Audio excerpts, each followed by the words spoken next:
Mazmur 91, dalam lindungan Allah. Orang yang duduk dalam lindungan yang maha tinggi dan bermalam dalam naungan yang maha kuasa akan berkata kepada Tuhan, tempat perlindunganku dan kubu pertahananku, Allahku yang kupercaya.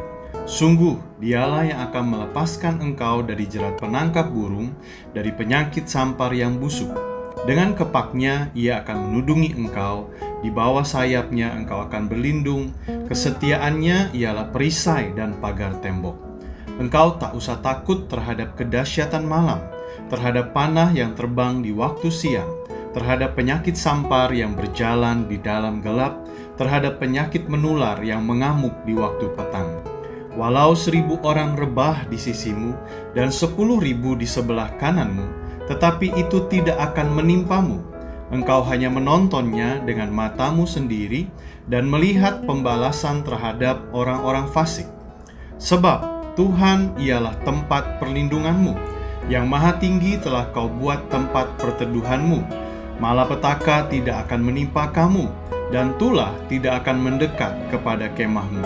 Sebab malaikat-malaikatnya akan diperintahkannya kepadamu untuk menjaga engkau di segala jalanmu. Mereka akan menantang engkau di atas tangannya, supaya kakimu jangan terantuk kepada batu. Singa dan ular tedung akan kau langkahi. Engkau akan menginjak anak singa dan ular naga. Sungguh hatinya melekat kepadaku, maka aku akan meluputkannya. Aku akan membentenginya, sebab ia mengenal namaku. Bila ia berseru kepadaku, aku akan menjawab. Aku akan menyertai dia dalam kesesakan. Aku akan meluputkannya dan memuliakannya. Dengan panjang umur akan kukenyangkan dia, dan akan kuperlihatkan kepadanya keselamatan daripadaku.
Shalom House of Joy, dimanapun kita berada saat ini. Selamat hari Minggu bagi kita semua. Mari bersama-sama kita bersuka cita, sebab Tuhan kita baik. Yang setuju katakan amin. Katakan amin.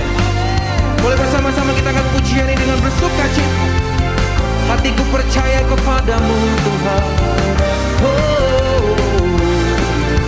Bertepuk tangan bersama-sama katakan, Tuhanlah kekuatan dan mazmurku. Dia gunung batu dan keselamatanku. Hanya padamu hatiku percaya. Kaulah menara dan kota perlindungan. Selalu bersyukur, sebab cintamu padaku takkan pernah berubah.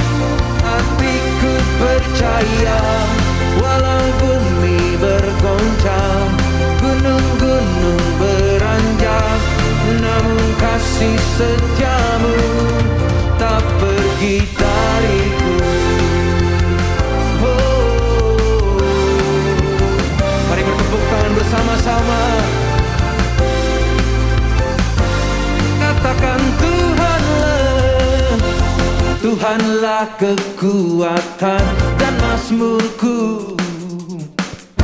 Dia gunung batu dan keselamatanku. Hanya padamu hatiku percaya. Kaulah menara dan kota perlindungan. Ku mau selalu bersyukur, sebab cintamu padaku takkan pernah berubah. Hatiku percaya, walau bumi bergoncang, gunung-gunung beranjak, namun kasih setiamu tak pergi dariku. Ku mau selalu bersyukur, sebab cintamu padaku takkan pernah berubah.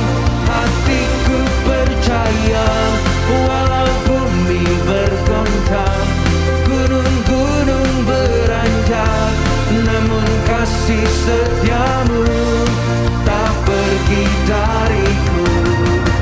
Sama-sama katakan, ku mau selalu bersyukur, sebab cintamu padaku takkan pernah berubah. Hatiku percaya, walau bumi bergoncang, gunung-gunung beranjak, namun kasih setiamu tak pergi dariku. Kasih setiamu tak pergi dariku. Kasih setiamu tak pergi dariku.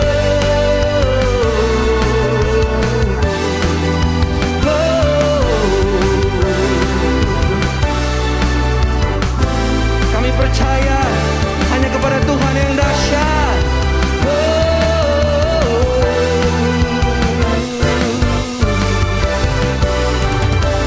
Kami muliakan Engkau Tuhan, kami agungkan Engkau, kami berikan tepuk tangan dimanapun kami berada saat ini. Engkau dahsyat. Terima kasih ya Tuhan. Kami bawa hati kami bersyukur, karena kami ada sampai hari ini karena Tuhan.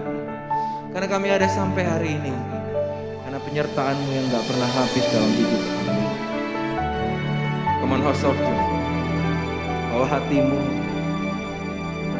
Sama-sama angkat pujian ini, katakan: Ku ada sebab anugerah-Mu. Ku ada karena kasih-Mu, Tuhan Yesus. Ku berterima kasih buat kasih rahmat-Mu. Mari sekali lagi katakan: Ku ada sebab anugerah-Mu. Ku ada karena kasih-Mu, Tuhan Yesus. Ku berterima kasih buat kasih rahmat-Mu. Sama-sama katakan: terima kasih Yesus, Yesus. Terima kasih karena anugerah-Mu buat hidupku sekarang. Ku kan memuji-Mu selamanya. Terima kasih Yesus, Yesus. Terima kasih karena anugerah-Mu buat hidupku sekarang. Ku kan memuji-Mu selamanya.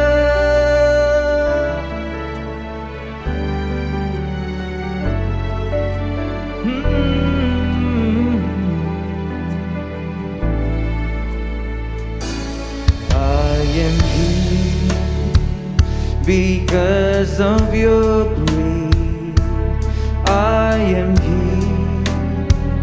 Because of your love, Lord Jesus, I am so thankful for your grace abounds to me. Thank you, Jesus.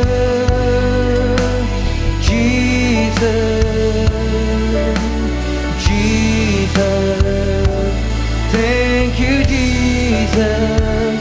It's only by your grace that I could live today. Forever I will praise your name. Kami bawa syukur kami ya Tuhan. Oh, thank you, Jesus. Jesus. Thank you, Jesus. It's only by your grace that I could live today. Forever I will praise your name. Thank you, Jesus. Lord Jesus. Lord Jesus. Thank you, Jesus. It's only by your grace that I could live today. Forever I will praise your name. Forever I will praise your name. Forever I will praise your name.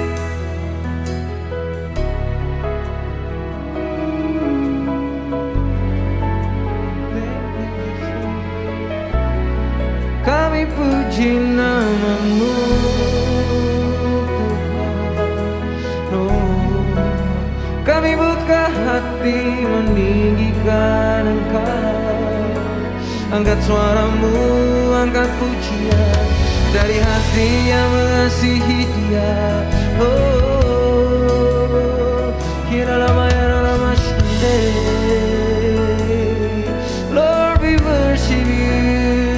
Hallelujah. Thank you, Lord. Thank you, Jesus. I will trust in you.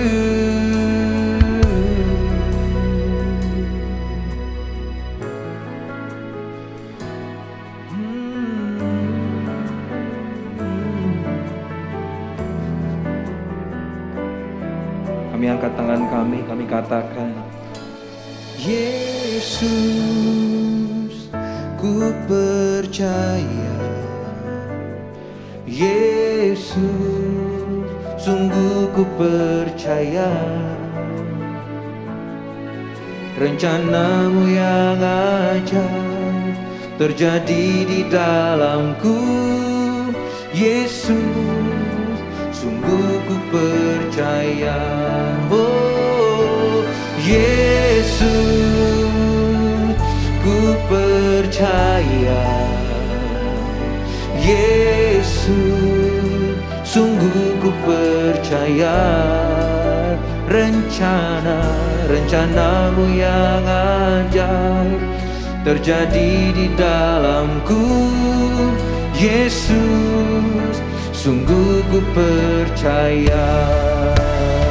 Dengan iman, sama-sama katakan pujian ini, katakan, Yesus, ku percaya. Yesus, sungguh ku percaya. Rencanamu yang ajaib terjadi di dalamku. Yesus, sungguh ku percaya. Yesus, ku percaya. Yesus,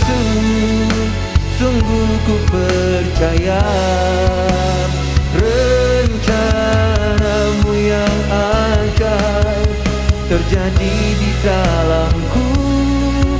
Yesus, sungguh ku percaya rencanamu yang ajaib terjadi di dalamku.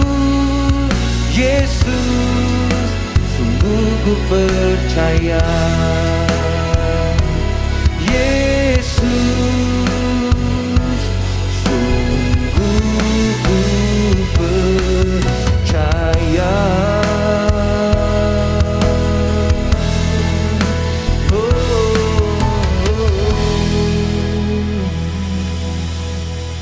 Kami percaya hanya kepadamu sumber kekuatan kami. Hari-hari ini kami memandang Engkau sebagai Tuhan yang bertahta dalam kehidupan kami. Tuhan, berbicara lewat kebenaran firman-Mu untuk setiap kami. Semakin hari kami semakin kuat di dalam Engkau. Kami bersyukur di dalam nama Yesus. Sama-sama kita katakan amin. Shalom saudara, kita kembali bertemu dalam ibadah hari ini. Dan hari ini saya mau sharing firman Tuhan saudara, mengenai apa rencana Tuhan terhadap kita waktu kita membaca firman Tuhan ini. Ya saudara, ada banyak contoh dalam Alkitab yang mengajarkan kita untuk terus melihat kebaikan Allah dalam hidup kita saudara. Bahkan di masa-masa yang kadang dalam tanda kutip saya bisa sebutkan masa-masa kita terjepit saudara, kita masih bisa melihat kebaikan Tuhan. Dan Tuhan memberikan banyak contoh dalam firman Tuhan ini. Ya.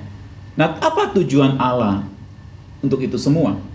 Di Efesus 1 ayat 18 sampai 19, saudara, saya bacakan buat kita semua. Efesus 1 ayat 18 sampai 19, dan supaya Ia menjadikan mata hatimu terang, agar kamu mengerti pengharapan apakah yang terkandung dalam panggilannya, betapa kayanya kemuliaan bagian yang ditentukannya bagi orang-orang kudus, dan betapa hebat kuasanya bagi kita yang percaya sesuai dengan kekuatan kuasanya.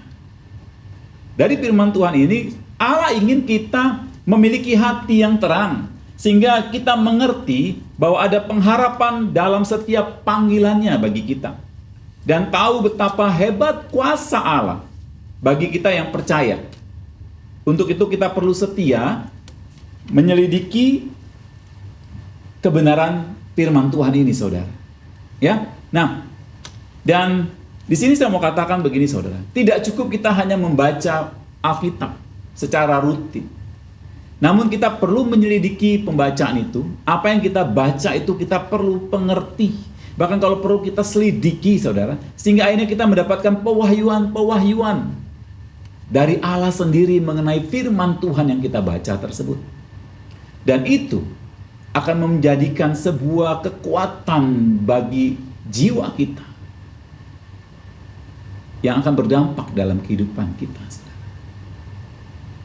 Hari ini, salah satu contoh yang saya mau bahas, saudara, bagaimana kita bisa melihat pertolongan Tuhan di masa-masa kesesakan. Saya mau ambil dari kisah Yonatan, saudara. Anak dari Raja Saul, raja pertama dari bangsa Israel. Ya, saudara, bangsa Israel di 1 Samuel diceritakan bahwa masa 2 tahun pemerintahan Saul, pada waktu itu bangsa Israel rata-rata wilayahnya diduduki oleh bangsa Filistin. Ya, nah, dan ada masa di mana bangsa Israel harus berhadapan dengan bangsa Filistin di medan perang, saudara. Mereka menuntut agar wilayahnya kembali menjadi bagian dari mereka. Dan tentu saja bangsa Filistin yang sudah menduduki wilayah bangsa Israel tidak akan menyerahkan dengan begitu saja. Dan akhirnya kedua bangsa ini berhadapan untuk siap-siap berperang. Nah, yang jadi masalah, saudara, terjadi atau ada perbedaan yang luar biasa di antara kedua angkatan perang dari dua bangsa ini, saudara. Di 1 Samuel 13 ayat 1 sampai 5 dicatat, bangsa Israel memiliki 3.000 orang yang siap berperang. Banyak ya, 3.000 orang yang siap berperang. Namun 1 Samuel juga mencatat bahwa bangsa Filistin memiliki 3.000 kereta, dan tentu saja dengan pengemudinya, dengan orang yang bersenjata di kereta tersebut. Kemudian memiliki 6.000 pasukan berkuda.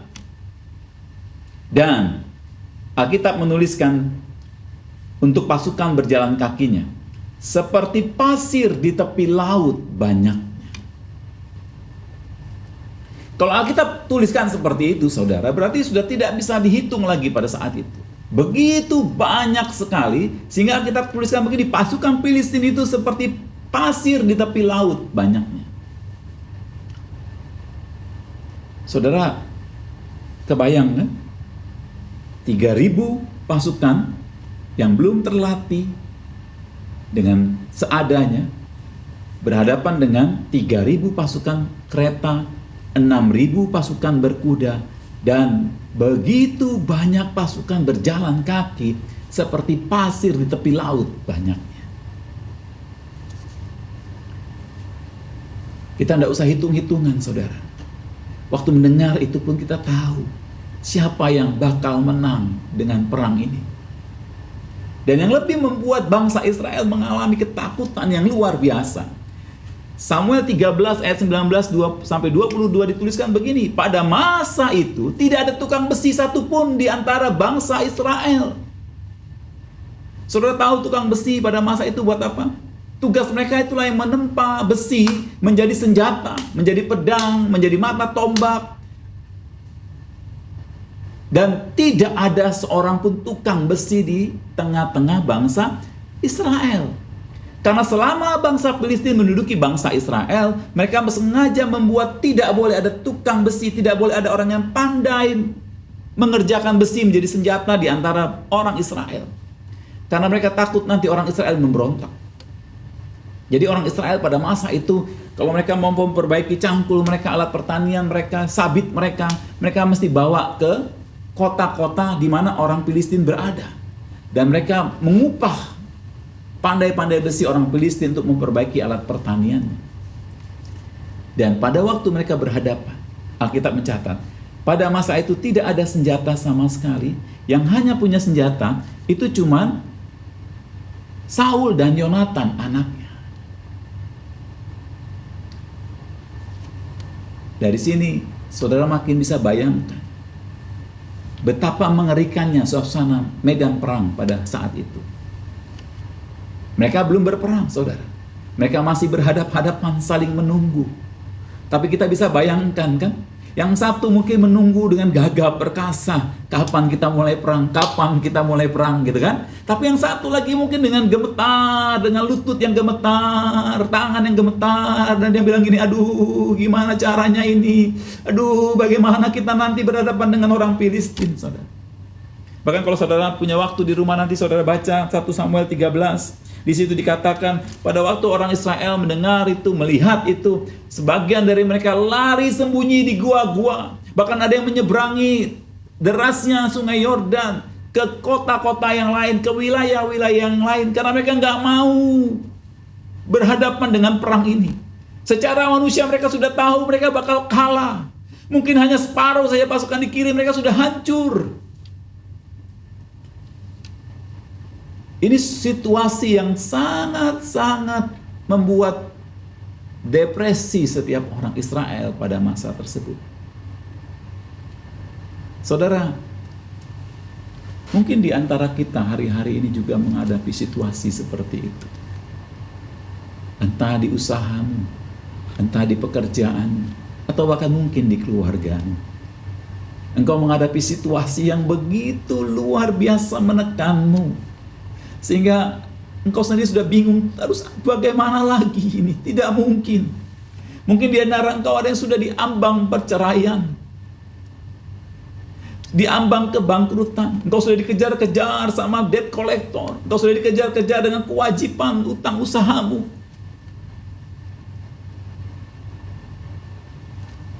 Begitu menekan itu semua, sehingga akhirnya engkau tidak bisa berbuat apa-apa lagi. Engkau bingung dan cuma bisa begini, aduh bagaimana lagi, aduh harus bagaimana lagi. Hal yang sama yang dialami oleh bangsa Israel, saudara. Namun hari ini, saya mau ajak kita melihat, saudara. Ada dua orang dengan dua perbedaan yang sangat berbeda jauh, saudara. Yang pertama, saudara, mari kita lihat Saul. Kalau saudara baca firman Tuhan sebelumnya, sebelum Saul menjadi raja, Saul itu sudah diurapi oleh Tuhan melalui Samuel. Dan waktu dia terima pengurapan Tuhan, Roh Allah turun atas Saul, saudara. Dan harusnya Saul tahu bahwa dia punya kuasa, punya otoritas, punya kemampuan, saudara. Karena dia orang yang diurapi oleh Allah. Namun pada waktu dia menghadapi saat-saat seperti ini, saudara. Saya bacakan buat saudara. 1 Samuel 13 ayat 12. Ini percakapan dia dengan Samuel, saudara. Waktu Samuel tanya, kenapa kau berani-beraninya melakukan sesuatu yang bukan wewenangmu? Kenapa tidak tunggu aku? Dikatakan begini, maka pikirku, sebentar lagi orang Filistin akan menyerang aku di Gilgal. Padahal aku belum memohon belas kasihan Tuhan. Sebab itu aku memberanikan diri lalu mempersembahkan korban bakaran. Di sini kita bisa melihat bahwa Saul, dia sudah diurapi sama Tuhan. Ada kuasa, ada otoritas. Dan harusnya dia tahu juga bahwa Allah Israel adalah Allah yang luar biasa. Namun pada waktu dia menghadapi kesesakan seperti ini, dia cuma bisa begini, aku belum memohon belas kasihan kepada Tuhan. Saudara, hal ini ibarat seperti orang yang punya akun di bank dengan dana yang besar. Dia juga punya kartu debitnya sendiri, atas nama dia sendiri, dia tahu PIN-nya. Namun pada waktu dia butuh dana, dia meminta belas kasihan kepada orang lain. Aduh, tolong aku dong, tolong aku dong, tolong aku dong. Kasih aku bantuan, keuangan. Aku gini, aku begini. Padahal dia punya kartu debit. Dia bisa tinggal datang ke ATM. Dia masukkan kartu debitnya. Dia pencet PIN, dia sebutkan sejumlah berapa yang dia mau tarik. Dan itu akan keluar. Nah, demikian juga dengan Allah kita, saudara. Pada waktu kita diberi kuasa, minggu lalu kita sudah dengar firman Tuhan, bagaimana Tuhan memberikan kita roh yang baru. Ada kuasanya dalam kehidupan kita, ada rohnya dalam hidup kita.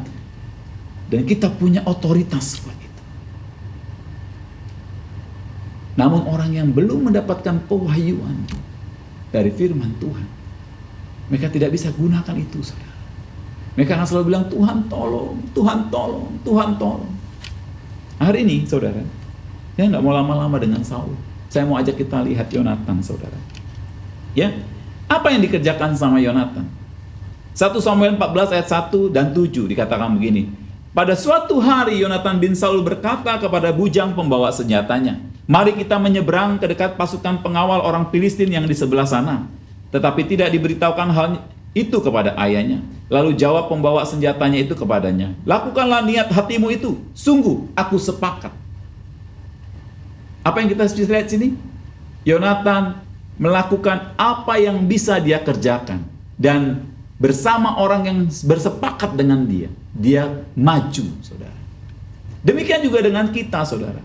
Yonatan tidak mau membuang waktu dengan meratapi kondisi bangsa Israel yang kalah jumlah, kalah peralatan perang, saudara. Dia tidak meratapi kesesakannya, tapi fokus apa yang dia punya. Apa yang dia bisa? Dia bisa berperang. Apa yang dia punya? Mungkin cuma sepotong pedang. Siapa yang bersama dia? Cuma seorang pembawa senjatanya. Tapi dia mau maju. Dia mau bergerak. Dia mau lakukan apa yang dia bisa. Bagi Yonatan, seorang bujang pembawa senjata dan senjata yang ada di tangannya, itu cukup buat dia mengambil langkah untuk bertindak, saudara. Karena itu Yonatan melangkah maju untuk berperang dengan orang Filistin. Hari ini, apa yang kau hadapi, saudara? Apapun kondisimu, Mari jangan larut dengan keadaan itu. Tapi mari fokus dengan apa yang kita bisa kerjakan. Walaupun mungkin sebuah langkah kecil, walaupun mungkin sebuah tindakan kecil. Pak, utang saya 1 miliar lebih, Pak. Dan saya cuma punya uang saat ini cuma 100.000. Bagaimana mungkin ini bisa buat membayar utang saya? Kadang kita pakai logika manusia kan saudara ya. Tapi Yonatan mendapatkan sebuah pewahyuan.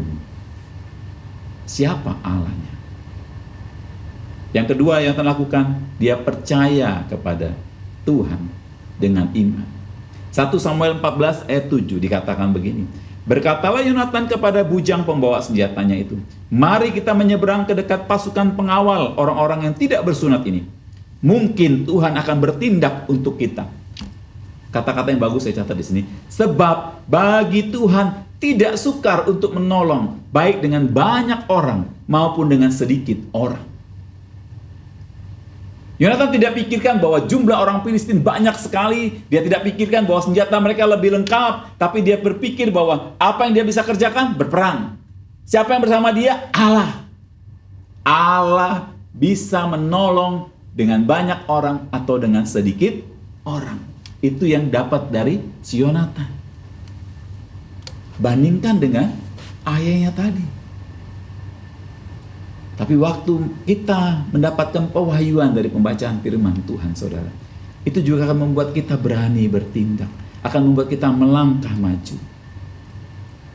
Saudara, apa yang secara tubuh jasmani sepertinya menjadi masalah, kesulitan, ketidakmungkinan? Apa yang saat ini ada di depan mata jasmanimu yang memimpit engkau, yang membuat engkau tidak bisa bergerak, tidak bisa melakukan apa-apa lagi? Itu tubuh jasmanimu. Mari kita bergerak dengan roh dan jiwa kita. Kita sudah dengar firman Tuhan bahwa pada waktu kita menerima Kristus, diselamatkan, kita mendapatkan roh yang baru, dibarui. Saudara, mari bertindak. Bangkitkan rohmu. Ya. Hadapi dengan iman. Sehingga apa yang kau lihat dengan mata jasmanimu akan kalah dengan roh dan jiwa yang penuh dengan pewahyuan dari firman Tuhan. Tuhan tidak sukar buat menolong kita. Tolak pikiran-pikiran dunia yang sampaikan kepada kita. Intimidasi dunia yang sampaikan kepada kita. Belajar percaya pada Tuhan. Kalau Yonatan pikirkan kekuatan bangsa Israel, kekuatan bangsa Filistin, dia nggak akan maju berperang, saudara. Kalau Yonatan tidak percaya dan tahu bahwa dia punya Allah yang luar biasa, dia nggak akan berani berperang, saudara. Hari ini, kalau kita belajar dari Yonatan, ayo, jangan lihat masalahmu. Maju, lakukan apa yang kau bisa. Dan percaya pada Allah kita. Amin. Nah, mari kita lihat saudara, apa dampak dari yang Yonatan dan bujang pembawa senjatanya itu lakukan. 1 Samuel 14 ayat 13 sampai 14 mencatat begini. Maka naiklah Yonatan merangkak ke atas, dan dengan diikuti oleh pembawa senjatanya, orang-orang itu tewas terparang oleh Yonatan, sedangkan pembawa senjatanya membunuh mereka dari belakang. Kekalahan yang pertama ini, yang ditimbulkan oleh Yonatan dan pembawa senjatanya, besarnya kira-kira 20 orang, dalam jarak kira-kira setengah alur dan sepembajakan ladang. Waktu saudara dengar ini, mungkin ada yang ngomong begini, tuh kan Pak, gak banyak yang bisa dikalahkan sama Yonatan. Aduh Pak, seperti pasir di tepi laut, di tepi pantai banyaknya. Dengan 20 orang itu gak ada artinya. Aduh gak ada efek Pak, Yonatan berperang tidak ada efek. Demikian juga saya Pak, dengan kondisi saya saat ini, kalau saya bergerak, saya usaha, itu gak ada efeknya Pak. Tetap aja utang saya menumpuk banyak, gak mungkin bisa lunas. Tetap saja keluarga saya diambang kehancuran, gak bisa akan pulih Pak. Jadi percuma juga saya bergerak Pak. Banyak orang Kristen akan beralasan seperti itu, saudara. Namun hari ini, Kita lihat apa yang terjadi.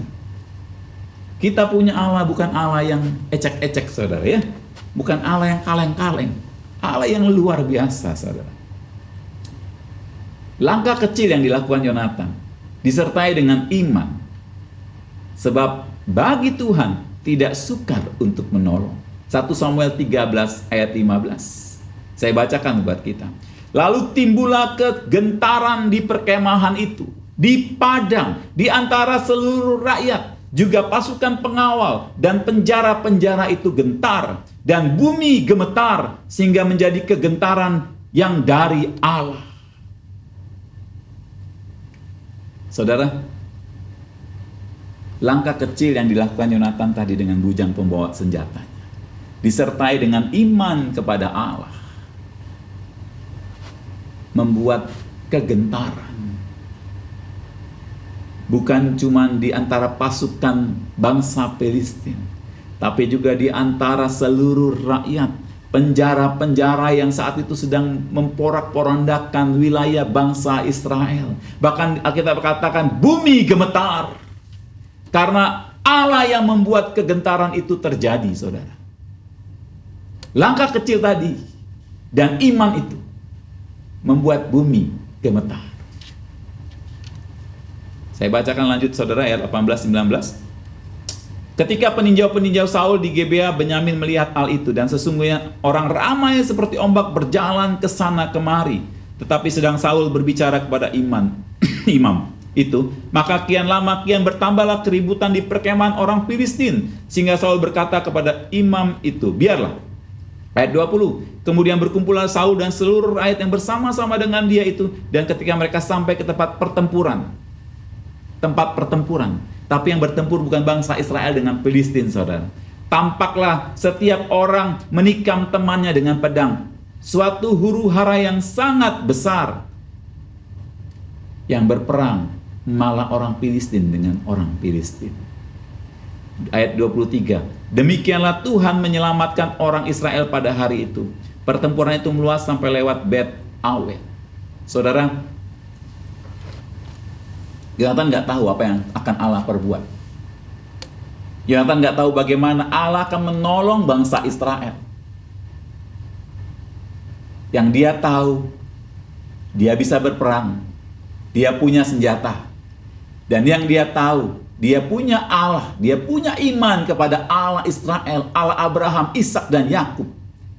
Adalah Allah yang hidup, Allah yang luar biasa. Dan dia kerjakan bagiannya. Dan kemudian selanjutnya Allah yang bertindak, saudara, memberikan kemenangan kepada bangsa Israel. Langkah kecil yang Yonatan lakukan disertai iman menghasilkan kemenangan yang luar biasa bagi bangsa Israel. Hari ini, saudara, Tuhan mengajarkan kita apa yang kau hadapi hari-hari ini, kondisi sesulit apapun itu. Dan mungkin kau sudah mulai putus asa, engkau bingung. Tapi hari ini Tuhan mau, ayo bertindak. Lakukan apa yang kau bisa. Kerjakan apa yang kau bisa. Dan beriman kepada Allah kita. Jangan biarkan mata jasmanimu mengalahkan imanmu. Tapi biarlah imanmu mengalahkan mata rohani jasmanimu. Apa yang kau lihat, kalahkan itu. Dengan iman, dengan mata iman, percaya Allah sanggup melakukan segala sesuatu dengan luar biasa. Selanjutnya, saudara, biarkan Allah yang bertindak dalam kehidupanmu, dalam masalahmu, dalam pergumulanmu. Amin. Tuhan Yesus berkati. Kita berdoa. Bapa di sorga, terima kasih kami boleh belajar dari Yonatan, Tuhan. Bagaimana seorang Yonatan melakukan apa yang dia bisa di masa-masa yang sulit, tetap melakukan bagiannya di masa-masa yang sukar, dan percaya kepada Allah bahwa Allah sanggup melakukan segala perkara yang luar biasa. Dan kami bisa melihat, Tuhan, di akhir firman Tuhan ini, bagaimana Allah bertindak memberikan kemenangan kepada bangsa Israel. Hari ini Tuhan, hamba berdoa untuk setiap saudara-saudara yang mendengarkan kebenaran firman Tuhan ini. Apapun yang mereka hadapi hari-hari ini, kondisi apapun itu Tuhan. Baik itu masalah keuangan, masalah keluarga, pekerjaan, kehidupan yang lainnya. Tuhan, mungkin mereka sudah mulai putus asa. Begitu tekanan berat dalam kehidupan mereka.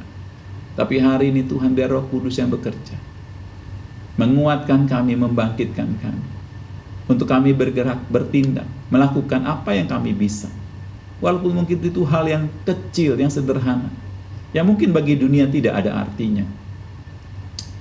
Dan biarlah kami terus percaya bahwa kami punya Allah yang luar biasa, Allah yang dahsyat, yang sanggup melakukan segala perkara. Kami percaya Tuhan,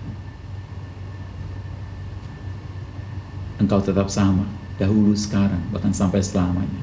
Kami pun akan mengalami hal yang sama seperti yang dialami oleh bangsa Israel dan Yonatan. Terima kasih Tuhan. Berkati Tuhan setiap jemaat-Mu dalam nama Yesus. Haleluya. Amin. Haleluya, saya percaya kita semua diberkati dengan ibadah hari ini. Yang percaya dan diberkati katakan amin. Nah Bapak Ibu, kita akan segera mengakhiri ibadah kita. Tapi saya mau mengingatkan kita semua, mari beri yang terbaik karena kita sudah diberkati di dalam kasih karunia Tuhan. Berikan persembahan saudara, berikan persembahan persepuluhan, dan semuanya saya percaya akan digunakan untuk memperlebar kerajaan Allah di tempat kita melayani bersama-sama. Dan mari kita juga berdoa sepakat bersama-sama nanti untuk Indonesia dan juga untuk pemimpin rohani kita, dan kita berdoa semuanya dalam keadaan baik-baik saja. Mari satukan hati kita berdoa. Tuhan, hamba mau berdoa untuk setiap jemaat-Mu yang memberikan persembahan pada hari ini. Biarlah Tuhan memberkati kehidupan mereka berlimpah-limpah dalam anugerah Tuhan, di dalam kasih karunia Tuhan. Tuhan jagai, Tuhan lindungi, karena Tuhan adalah Bapa yang baik, dan kami percaya semua kehidupan kami ada di dalam tangan Tuhan. Hamba mau berdoa untuk semua jemaat, mungkin ada berbeban berat di dalam pergumulan, bahkan mungkin ada yang menderita sakit penyakit. Biarlah Tuhan oleh bilur-bilur-Mu semua segala sakit penyakit disembuhkan. Dan hari ini aku berdoa Tuhan, biarlah pekerjaan mereka pun diberkati, kehidupan, keuangan, secara materi Tuhan berkati mereka berlimpah-limpah. Bukakan hikmat-Mu, biarlah pintu-pintu terbuka agar berkat-berkat secara materi berlimpah dan mengalir dalam setiap kehidupan mereka. Berikan kerajinan, ketekunan dalam berusaha, dalam bekerja ya Tuhan. Terima kasih Bapa, hamba-Mu juga bersepakat berdoa untuk Indonesia. Biarlah Tuhan memberkati Indonesia, bersyukur untuk pandemi yang sudah menurun secara data yang kami perhatikan, dan kami berdoa biarlah Tuhan memberikan hikmat untuk setiap jajaran pemerintahan dalam bekerja, dalam mengatasi pandemi ini, dan juga dalam perekonomian. Kami percaya bahwa Tuhan turut campur tangan. Terima kasih Tuhan, kami bersepakat berdoa untuk pemimpin rohani kami, Pendeta Insinyur Niko Nyoto Raharjo, Gembala Rayon kami, Pendeta Budi Sastra Diputra. Biarlah Tuhan memberkati pelayanan mereka, kesehatan, kekuatan Tuhan lindungi dan Tuhan jagai. Terima kasih Bapa, kami mau akhiri ibadah kami dan kami mau terima berkat yang terbaik daripada Tuhan. Mari angkat kedua tanganmu dan terimalah berkat ini. Biarlah kasih setia Tuhan, damai sejahtera daripada Bapa di dalam Anaknya yang tunggal, Yesus Kristus, persekutuan, perlindungan, penyertaan daripada Roh Kudus menyertai kita semua dari sekarang sampai selama-lamanya. Dan semua yang menerima berkat ini sama-sama katakan amin. Apa yang dimaksud dengan Pentakosta ketiga? Pentakosta ketiga adalah pencurahan Roh Kudus yang dahsyat di zaman sekarang, melebihi yang terjadi di Azusa Street. Pentakosta ketiga akan mengakibatkan penuaian jiwa yang terbesar dan yang terakhir sebelum Tuhan Yesus datang kembali.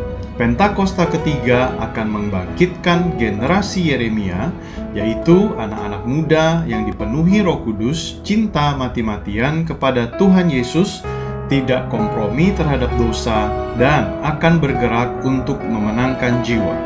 Pentakosta ketiga lahir di Indonesia dan bergerak ke bangsa-bangsa.